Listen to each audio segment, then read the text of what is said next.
faudrait agir, faire quelque chose. Je suis toujours l'impression d'être la locomotive dans un voyage, d'être un moteur. J'ai besoin d'effectuer, de faire, de travailler. Je suis en colère tout le temps, du matin au soir, tout le temps. Je vis de moins en moins bien. Je devrais finir seul, ermite, mais j'en suis totalement incapable, parce que j'ai pas été éduqué comme ça. C'est très dur d'être fidèle avec soi-même.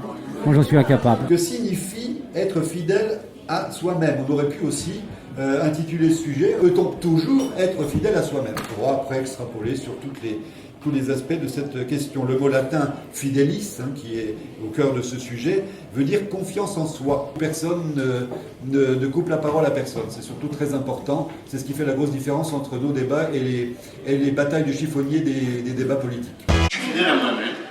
Quelle valeur? J'en trouve aucune, moi. J'en trouve vraiment aucune. Alors on peut être fidèle, par contre, à des théories, à des philosophies, à des dogmes, à des valeurs. À partir du moment où on vient au monde, on est dans la rencontre avec la vie. Et chaque fois qu'on rencontre la vie, eh bien on est confronté à qui? À soi. On ne peut être soi-même qu'en se confrontant avec les autres. Le chien est l'ami fidèle, c'est vraiment le symbole de la fidélité, le chien. Et est-ce qu'il est intellectuel? Est-ce qu'il réfléchit, le chien? Donc je le trouve un peu cabot.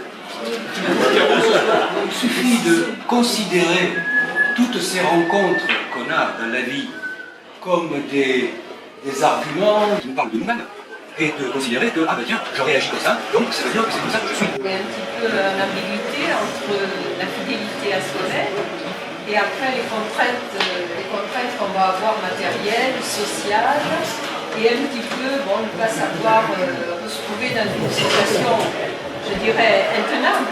Les gens qui se trouvent différents dans leurs idées, que leurs idées soient bonnes ou pas bonnes vis-à-vis de cette société, si on est différent, on se trouve automatiquement marginalisé. La fidélité à soi-même ne se juge pas de l'extérieur, elle se vit.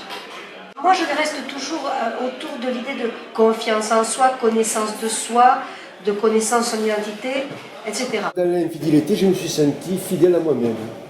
Ça peut peut-être vous étonner, mais tout simplement parce que bien souvent, je m'étais fait des illusions. Si on n'a plus confiance en soi, eh bien, si on est dans le déni, eh bien, on perd sa fidélité à soi-même.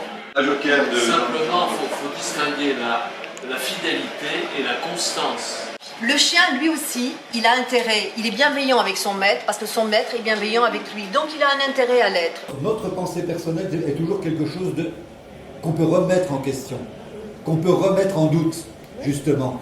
Et quand on est dans cette position-là, il me semble qu'on a beaucoup moins de risques de se trahir puisque nous sommes en perpétuel mouvement. La liberté, c'est aussi la liberté de changer et de s'assumer dans ces changements.